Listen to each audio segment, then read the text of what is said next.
말씀의 제목은요, 기독교의 천국과 불교의 극락, 이렇게 정했는데요. 사실상 기독교의 천국과 불교의 극락에 대해서 이제 그 비교해보고는 차이에 대해서 말씀을 나눠보고자 합니다.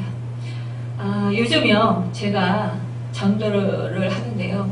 그 전도를 하다 보면 예수님 믿고 예수님 믿으시고 천국에 예수님 믿고 구원 받으세요. 그렇게 말씀드리고 나서 예수님 그러면 불교를 믿는다 뭐 그러시는 분들을 요즘에 종종 만나게 돼요. 그래서 불교는 구원이 없습니다. 그러니까 오직 구원은요 예수님밖에 없어요. 예수 그리스도를 내 구세주로 믿어야 그래야 새 생명을 얻고 구원을 얻습니다. 그래야 천국 가십니다. 라고 말씀드리면요, 우리 불교도 극락이 있어요. 이렇게 말씀하시면서 나는 어려서부터 불교를 믿어서 이제 나이가 많이 들어서 오랜 세월 동안 불교를 믿었기 때문에 나는 극락에 갈 거라고 이렇게 말씀하시는 노인분들이 가끔 있으시더라고요. 그리고 또 어떤 분들은 나는 그 불교를 믿기 때문에 극락에 갑니다. 그러니까 천국과 똑같은데 아닙니까? 그 기독교는 천국을 간다고 그러는데 우리 불교에서는 극락에 갑니다. 이렇게 말씀하시는 분들이 많아요. 그래서 제가 이렇게 설명을 드려도요, 그분들은 들으려고 하지를 않아요. 그래서 참 안타까워서 이걸 어떻게 더 이분들에게 좀 잘 설명을 드리고 그래서 정말 이분들의 마음을 물론 제가 움직이는 건 아니지만 성령님께서 움직여 주셔서 이분들이 깨닫고 오직 예수 그리스도만이 구원이시고 오직 그 예수 그리스도를 믿어야만이 생명을 얻는 것을 또 천국에 가는 것을 이분들이 깨달아 알아서 교회에 나올 수 있을까 이런 생각을 하면서 제가 오늘 이 말씀을 준비했어요. 그러면서 우리가 이렇게 전도할 때 정말 확실히 우리가 불교에 대해서 알아야 우리가 또 설명을 불교와 우리 기독교의 그런 차이에 대해서 비교하면서 이렇게 설명을 드려서 그분들이 조금이라도 듣든 안 듣든 그래도 설명을 해줘야 될 것 같아요. 그래서 효율적으로 좀 전도할 수 있고 또 우리가 말 못해서 답답해하지 않고 나 그때 그런 말을 했어야 되는데 이런 말을 했어야 되는데 그때 못했네 그래서 아쉬워하지 않도록 그렇게 준비를 하도록 오늘 이 말씀을 준비했습니다. 요즘에요 한절기라 참 돌아가시는 분들이 참 많이 있어요. 그래서 참 안타까운 그런 마음인데요. 제가 이제 그런 어저께도 엊그저께도 제가 이제 초상집에 다녀왔는데요. 그 초상집에 가면서 저는 이제 목사잖아요. 그러니까 그분들에게 정말 그분 가족에게 어떠한 설교를 제가 하게 된다면 어떠한 내용으로 어떠한 제목으로 말씀을 전할까라고 이렇게 기도하는 마음으로 성령님께 여쭤봐요. 성령님, 이제 가면서 전철을 타고 가면서 이제 제가 성경책도 보는데요. 이제 또 기도도 합니다. 그러면서 제가 이제 또 앞으로 또 이렇게 또 초상집에 가서 또 설교할 수도 있잖아요. 그래서 항상 이 목사가 되다 보니까 무슨 돌집 아니면 이사한 집 아니면은 어떤 초상집 또 아니면 결혼식 이런 데 가게 되면은요 꼭 이게 목사라서 그 직업 의식이 발동하는지 항상 말씀을 설교를 어떤 내용을 제목으로 어떤 설교를 해야 될까 그러면서 저는 이제 기도를 해요. 그러면서 어느 집은 이렇게 기도를 하다 보면 어떤 말씀이 떠오르고 또 어느 집은 또 다른 말씀이 같은 결혼식이라도요 그 가정에 따라서 그 사람들에 따라서 그 대상에 따라서 이게 내용들이 달라지는 걸 볼 수가 있어요. 그래서 성령님께서 이제 가르쳐 주시는데 대부분요, 제가 이제 초성집에 가면서 이제 하나님한테 이렇게 기도를 하면 대부분 오늘 그 본문 말씀인 이 말씀을 계속해서 떠오르게 하시는 거예요. 그러니까 예수님께서 이르시되 나는 부활이요 생명이니 나를 믿는 자는 죽어도 살겠고 무릇 살아서 나를 믿는 자는 영원히 죽지 않으리니 이것을 내가 믿느냐. 이 말씀이요 계속 떠올라요. 그러면서 그 가정이 정말 예수를 믿고 다 예수를 믿었으면 정말 복된 가정인 거예요. 그리고 예수를 믿으면은요, 믿는 그 가정에는요, 이 목사도요, 설교하기가 너무 좋은 거예요. 왜냐하면, 천국이 보장이 됐으니까, 이 세상보다 더 좋은 천국이잖아요. 우리가 궁극적으로 가야 할 곳, 우리의 본향, 그곳이 바로 천국이잖아요. 이 천국을 가면 우리는 정말 이 땅에서 애통하던 그 슬픔과 수고와 그 고통, 그 고난들, 모든 것들을 우리 하나님 아버지께서 우리 눈에서 눈물을 씻어주시고 이제 다시 애통하는 거나 곡하는 것이나 우리가 해함받지 아니하도록 그렇게 하나님께서 우리와 함께 하시고 우리로 하여금 그 보상을 다 해주신다는 말입니다. 그렇기 때문에 우리는 그곳이 천국이 너무너무 좋다는 걸 알아요. 그래서 그곳에 가면 오히려 우리는 그 추상집이 아니라 잔치집인 거예요. 그래서 다 함께 예수를 믿는 가정에는 그냥 너무 기쁨이 넘치고 오히려 그 화기애애하고 하고 오히려 감사가 넘치고 정말 찬양이 있고 그래요. 예배 드릴 때에 감격이 있고 기쁨이 있어요. 그런데 한 사람만 예수 믿고 다른 사람이 예수를 믿지 않았다. 그러면 그것 또한 한쪽에서는 절하고 한쪽에서는 곡하고 한쪽에서는 찬양하고 예배드리고 이것도 또한 참 어지럽더라고요. 그래도 또 다행히 엊그저께 다녀온 그 초상집은요 딸이 전도사예요. 우리 중부기도에 속해 있는 그 전도사님 어머니가 돌아가셨는데 그 딸이 얼마나 기도를 했겠어요. 다른 형제분들은 다 예수를 안 믿는데 이 전도사님만 예수를 믿어요.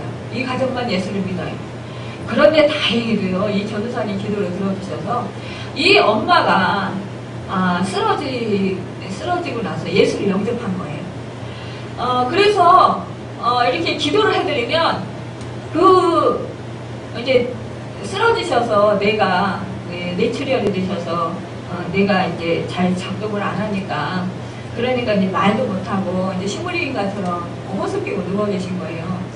그런데 그분에게 기도를 해드리면요, 하고 이렇게 반응을 하는 것 같이 그러시는 거예요. 그리고 얼굴이 환해지고, 그런데 이분이 이 전도사님이 돌아가시기 바로 전에요. 그러니까 낮에 이제 이분이 교회에서 사역을 하시는데 그 낮에 자기도 모르는 사이에 엄마 잘 가 그러면서 자기를 그 엄마가 꼭 그렇게 품 안에 끌어안아주는 그 느낌이 임하더랍니다. 그런데 그날 돌아가신 날하고 그 이튿날까지 계속 우리가 그 다음날 간 건데요. 추상을 치르는데도 계속 그 느낌이 계속 있는 거예요. 자기를 계속 엄마가 품 안에 품고 있는 느낌. 이게 무슨 느낌인지 모르겠어요, 목사님. 그러면서 물어보더라고요. 그런데 우리가 다 함께 말하기를 엄마는 이미 천국에 가셔서 들려 올라가셨고 그 안고 계신 분을 위로해 주시기 위해서 하나님이 전도사님을 안고 계신 것 같다. 그랬더니 맞아 이렇게 이 전도사님이 이렇게 시인을 하시는 거예요. 근데 다행히도 이 큰오빠가 전화가 왔는데 이 전도사님한테 엄마가 마지막에 예수를 믿고 가셨으니까 네 마음대로 네가 하고 싶은 대로 해라. 이렇게 장래의 위임권을 준 거예요. 그래서 이 전도사님이 교회 장으로 한 거예요. 그러다 보니까 이 교회에서 목사님들이 가셔서 이제 예배 드려주고 그렇게 해서 정말 그 장례 분위기가 아주 아름답게 그렇게 분위기가 바뀐 것을 보고 오게 됐습니다. 우리가요 참 얼마 전에 우리 한 자매가 우리 교회에 와서 기도를 받고 갔는데 그 아빠가 교통사고로 갑자기 돌아가셨어요. 그런데 이 자매가 예수님을 인격적인 하나님을 만나고 나니까 이 아빠가 그게 걱정되는 거예요. 천국에 우리 아빠 예수 믿고 가셨을까? 아니면 예수를 안 믿었기 때문에 지옥에 가셨을까? 지옥에 가셨으면 어떡하지? 이게 너무너무 불안하고 너무 마음이 힘든 거예요. 그래서 저한테 물어봐요. 그래서 제가 우리는 아무도 알 수 없습니다.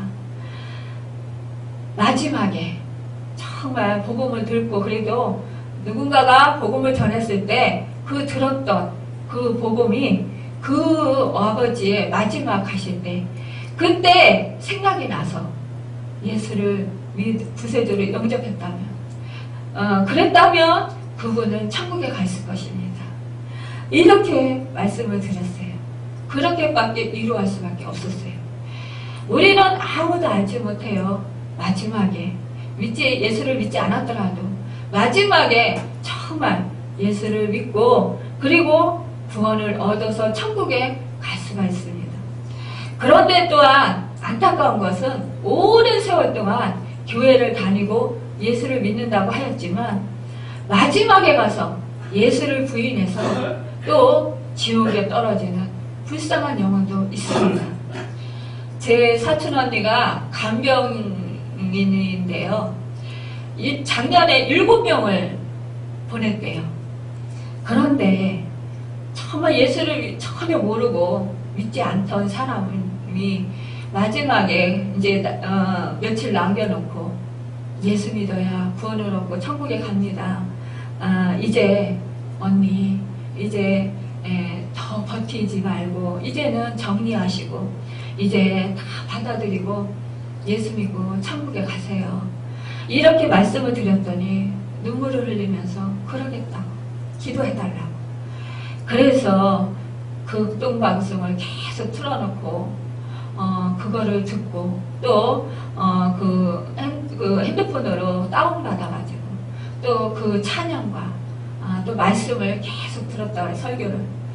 그러면서 눈물을 흘리면서 회개하고 그러면서 이분이 영접을 하고 목사님 오시라고 해서 영접 기도를 받고 영접을 하고 그리고 이분이 천국에 갔는데요.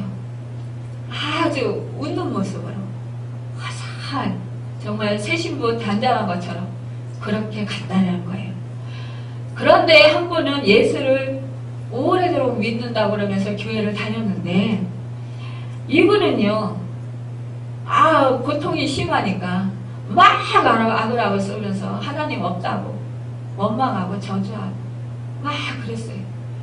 그러다가 이 언니가 그렇게 하면 안 된다고, 왜 예수 잘 믿다가 왜 마지막에 그러냐고, 이제 갈 날 얼마 남지 않았으니까 이제 모든 거 다 내려놓고 이제는 정말 회개할 거 있으면 회개하고 남하고 또 사이 화목하지 못한 것 묶인 거 있으면 다 풀고 그리고 용서하고 그리고 하나님 품으로 가라고 그렇게 얘기를 했대요.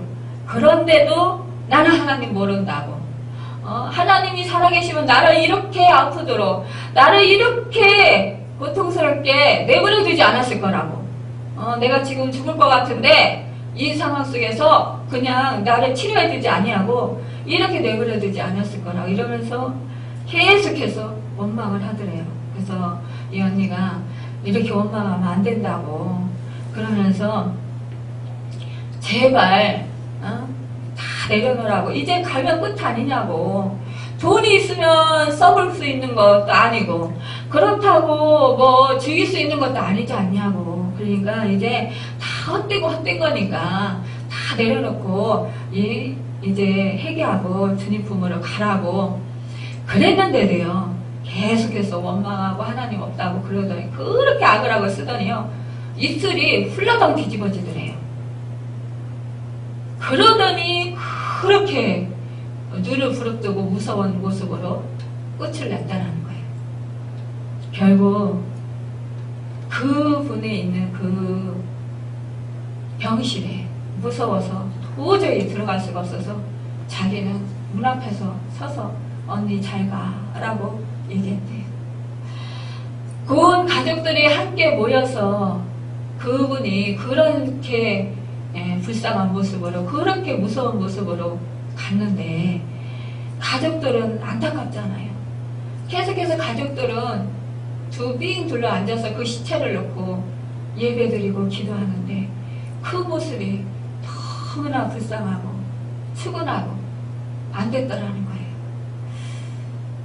그래서 자기는 이제 알았다고 그 사건들을 통해서 자기는 이제는 예수 잘 믿어야 되겠다 이렇게 말하더라고요. 여러분 이것이 바로 우리 기독교입니다. 그런데 정말 안타깝게도 이 불교에서는 극락에 간다라는 그런 말로 이렇게 많은 영혼들을 미혹하고 또 우리 기독교에 많은 영혼들을 빼앗길까봐 많은 사람들을 빼앗길까봐 이렇게 천국과 같이 이런 그 극락이라는 그런 것으로 속여서 결국은 그 영혼들을 지옥으로 가게 하는 그런 불행한 일을 하고 있는 것을 볼 수가 있습니다. 로마서 6장 23절에 보면은요, 죄의 삭은 사망이요 하나님의 은사는 그리스도 예수 우리 주 안에 있는 영생이니라고 했습니다. 하나님은요 거룩한 분이십니다. 그러나 사람들이 하나님께 불순종하여 죄에 빠지게 되었고 하나님과 사람 사이가 멀어지게 되었어요. 부처도요 사람들이 지은 죄로 말미암아 사람들에게 생로병사가 주어졌다는 사실을 뼈와 살을 깎는 고행 끝에 깨닫기는 했다고 합니다. 그러나 조물주 하나님의 존재를 믿지 않으셨어요. 그래서 부처는 철학으로, 지혜로, 선행으로 생로병사에서 벗어나 풍성한 삶을 누리면서 영생하려고 온갖 수단과 방법을 다 써보았지만 전혀 불가능한 일이었던 것을 우리는 봅니다. 고린도전서 15장 3절에서 4절에 보면요, 내가 받은 것을 먼저 너에게 전하였느니 이는 성경대로 그리스도께서 우리 죄를 위하여 죽으시고 장사 지냄 받으셨다가 성경대로 사흘 만에 다시 살아나셨다고 했습니다. 요한복음 3장 36절에요. 아들을 믿는 자에게는 영생이 있고 아들에게 순종하지 아니하는 자는 영생을 보지 못하고 도리어 하나님의 진노가 그 위에 머물러 있느니라 고 했어요.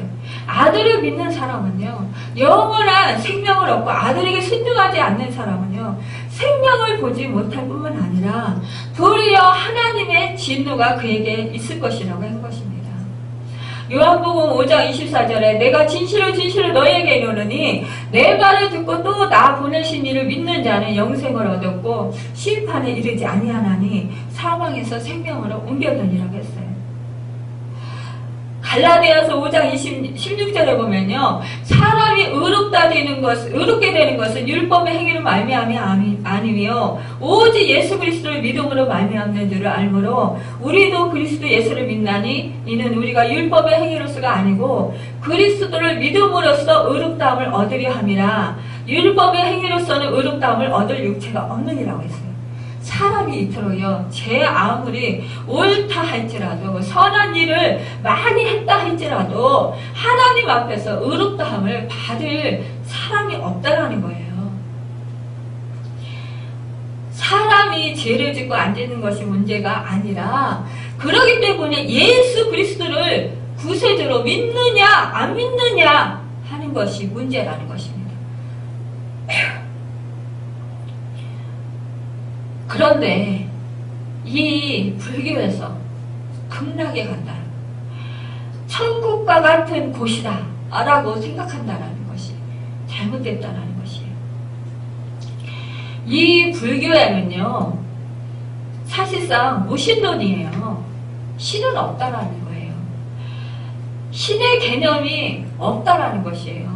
부처는 하나님에 대해서나 하나님의 가는 길에 대해서 한 번도 가르친 적이 없어요. 하나님의 가는 길에 대해서. 그래서 사실상 불교는 하나님 없는 신비주의와 같은 거예요.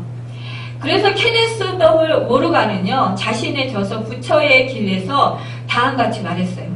불교에는 지존자나 만물의 창조자, 영원불멸의 영혼을 가진 존재, 개인적 구원자 등에 대한 믿음 같은 것은 없다. 이렇게 말하고 있습니다. 불교에는 소승불교와 대승불교라는 것이 있어요. 소승불교는 원시불교로서 부처가 주장한 내용이 중심이 되는 것이고, 대승불교는 그 이후 석가의 사상에 만족하지 못한 사람들이 영원한 부처 사상을 집어넣어 만든 불교의 개념이라고, 기독교를 알아야 인생의 답이 보인다, 라운기 교수님이 쓴 책에 그렇게 기록하고 있습니다. 부처의 불상도요, 성가가 죽고 난 뒤 600년이나 지나서 사람들이 마음의 이안을 얻기 위해서 만든 것입니다. 그래서 불교 학자들 가운데서도요, 대승불교는 성가의 가르침이 아니다라고 하는 대승비불론이 이렇게 폭넓게 그렇게 논의되고 있어요.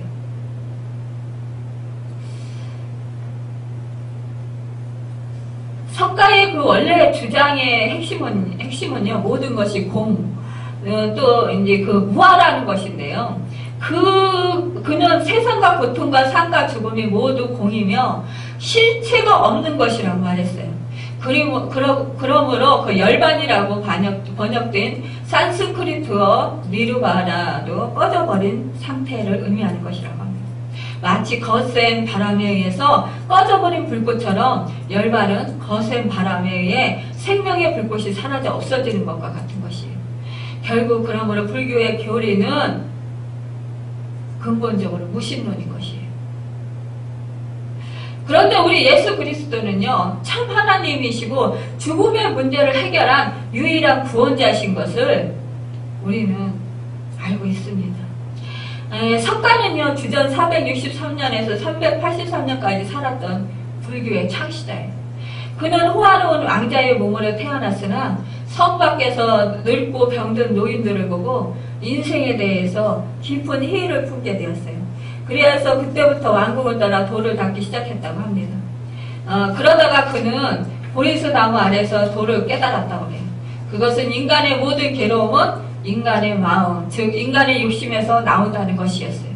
그래서 그의 가르침의 중심은 인간들로 하여금 그릇된 욕심을 버리도록 하는 데 있었습니다. 그렇다면 이 석가는 이 같은 깨달음을 통해서 죽음의 문제를 해결할 수 있었을까요? 그렇지 못했어요.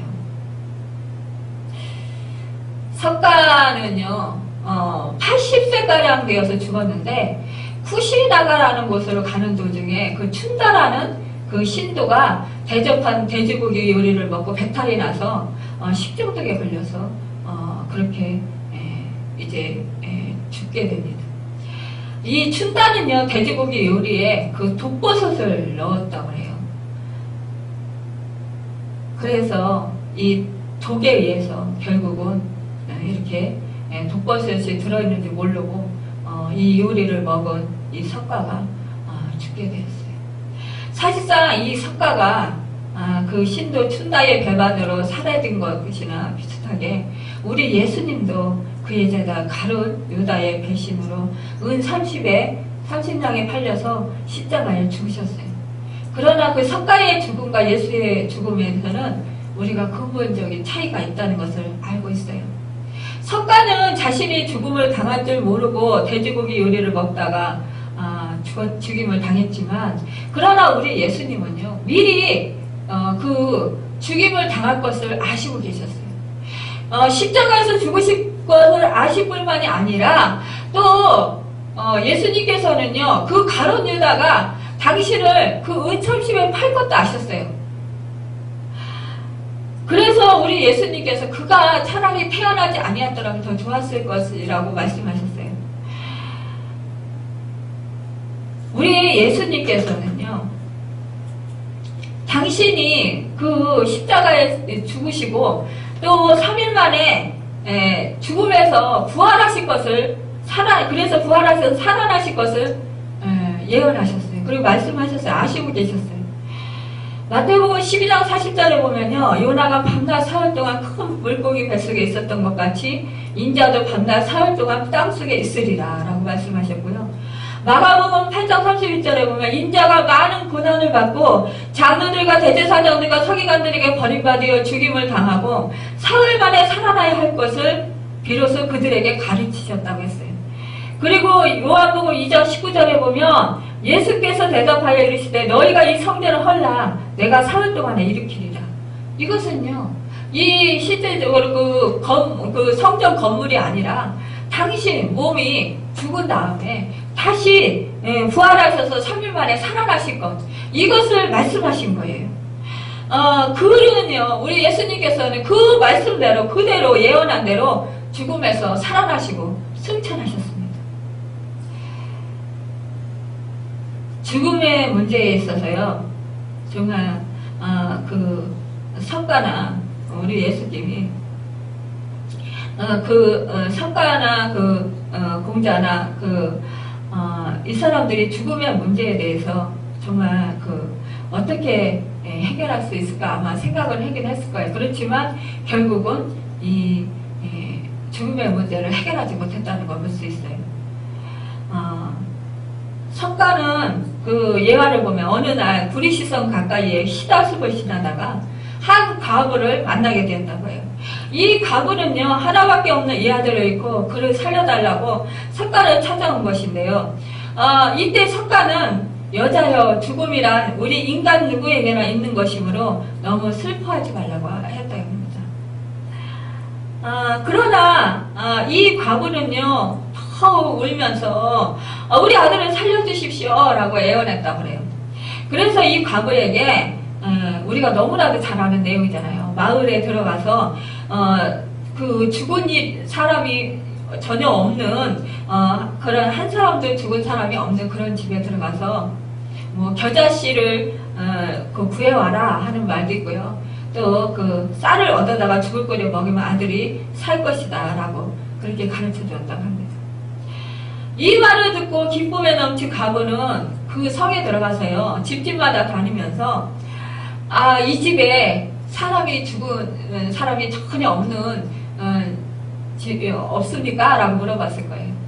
근데 아무리 다녀봐도요, 죽은 사람이 한 사람도 없는 집이 없는 거예요.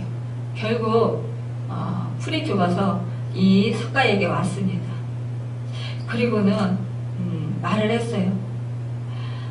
이때부터 사람이 한 번도 죽은 일이 없었던 집은 없다고 이렇게 말했습니다. 그러자 이 석가가 사람은 나면 반드시 한 번은 죽는다. 그래서 생자 필멸의 진리를 가르쳐 그 과부를 돌려보냈다고 합니다. 그런데 우리 예수님은요, 그 나인성이라는 성을 지나다가 통곡소리를 듣게 되셨어요. 그때 한 그 과부의 아들이 죽어서 장례식을 하고 있는 중이었던 것을 보게 됐습니다. 그때 우리 예수님께서는요, 그 과부의 아들을 청년아 일어나라고 말씀하시고 그를 살려주셨어요. 또요, 해당장 야이르 딸을 살려주셨습니다. 오늘 본문에서요, 이 나사로 사랑하는 친구라고 했어요. 마르다와 마리아, 우리가 너무나 잘 아는 내용입니다. 이 오라버니 나사로. 이 나사로가 병이 들었다라는 이 소리를 우리 예수님께서 들으셨음에도 불구하고 오히려 하나님의 영광을 나타내시기 위해서 나흘이나 지난 뒤에 오셨어요. 그랬더니 이 바르다가 우리 그때 그 오라버니가 병들었을 때 그때 우리 예수님께서 이 자리에 계셨으면 우리 오라버니가 나섰을 텐데요. 이렇게 안타까워합니다. 그러자 내가 나를 믿으면 영원히 죽지 아니하고 살리라 이렇게 말씀하시는 거예요. 결국 우리 주님께서 어떻게 하셨습니까? 나흘이나 죽은 지 나흘이나 돼서 막 그 중동 지방에는 또 얼마나 또 날이 막 뜨거워요. 막 그 사막의 그 모래바람 또 막 그곳에는 막 굉장히 강렬한 태양이 비치잖아요. 그곳에서 나흘이나 지났으면 그 시체가 썩어서 막 그 군데군데 아마 물르고 막 그냥 그 살점이 떨어져 나가고 막 그랬을 것 같아요. 그런데 우리 주님이요 사람이 할 수 있는 그 돌은 옮겨놓으라고 말씀하시고 사람이 할 수 없는 그 일 예수님께서 나사로야 나오너라 이렇게 말씀하셨을 때 이 나사로가 그 몸에 그 영한 그런 것들을 다 둘둘 그 묶은 채로 나왔잖아요. 살아서. 이렇게 우리 주님은요 죽은 자를 살리시는 능력이 있습니다. 그리고 우리 주님 스스로도 죽은 지 사흘 만에 부활하셔서 그 제자들에게 많은 사람들에게 40일 동안 나타나셔서 보여주시고 함께 음식도 먹으시고 함께 하시다가 또 하늘로 승천하시고 또 우리에게 성령을 보내주시고 또 지금도 하늘 보좌 우편에서 우리를 위해서 중보하고 계시잖아요. 이렇게 우리는 정말 놀라운 그런 구원의 은혜와 또 함께 하시는 은혜 또 우리를 치료하시고 우리의 죽음에서 건져주시고 구원해 주시는 은혜 또 우리가 천국 가는 그 은혜 영원한 생명을 살고 영생복락을 누리는 그 은혜들을 우리 주님은 예비하고 계십니다. 그러나 이 석가는 아무것도 해줄 수 없다라는 거예요. 그런데도 많은 사람들이 이렇게 속아서 그것을 믿고 있는 것을 볼 때 너무나 안타깝습니다. 그 종교계에 정말 우리가 그 성철 그 종정이 있었던 것을 우리가 잘 알고 있어요. 그래서 그분이 돌아가셨을 때 TV에서 막 그 중계도 해주고 그랬었어요. 그가 1993년 11월 해인사에서 입적해서 죽음으로 죽기까지 숫한 정말 화자를 뿌리고 정말 한국 불교계 커다란 그런 발자취를 남겼어요. 16년간 생식을 하고 그가 장자불화라고 하는 그 8년간 한 번도 두려놓지 않고 앉아서 자는 그런 고행을 했다고 합니다.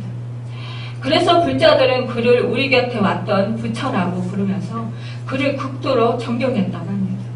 그런데 놀라운 사실은요, 그가 죽을 때 남긴 28자의 열반송에 그의 죽음에 대한 허무함이 깊이 표현되어 있다는 것이에요. 이 시를 살펴보면 다음과 같은데요. 일생 동안 남녀의 무리를 속여서 하늘을 넘치는 지역은 수미산을 지나친다. 사체로 무간 지옥에 떨어져서 그 한이 만갈래나 되는지라.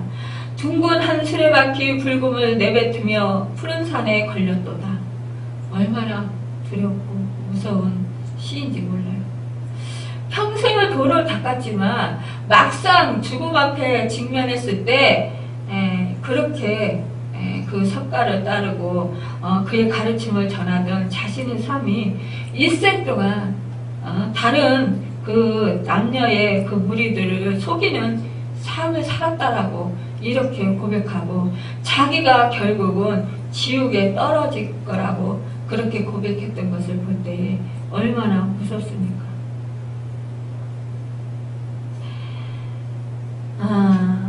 어떤 사람들은 정말 어떤 불교인들은요 성청 스님이 이 같은 시가 정말 성철 그 스님이 시가 그의 겸손을 나타내는 것이라고 그렇게 말하면서 억지 주장을 하지만 그러나 이것은 사실상 그것을 체험하고 아는 사람만이 고백할 수 있는 것인 것을 볼 수가 있습니다.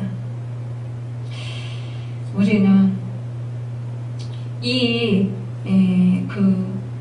그것을 우리가 정말 비교하면서 이렇게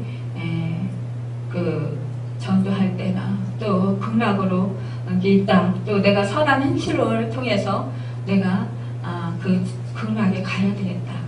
이렇게 하는 사람들에게 우리가 우리 말씀을 또 비교하면서 우리 복음을 비교하면서 그렇게 우리가 복음을 전할 수 있어야 되겠습니다.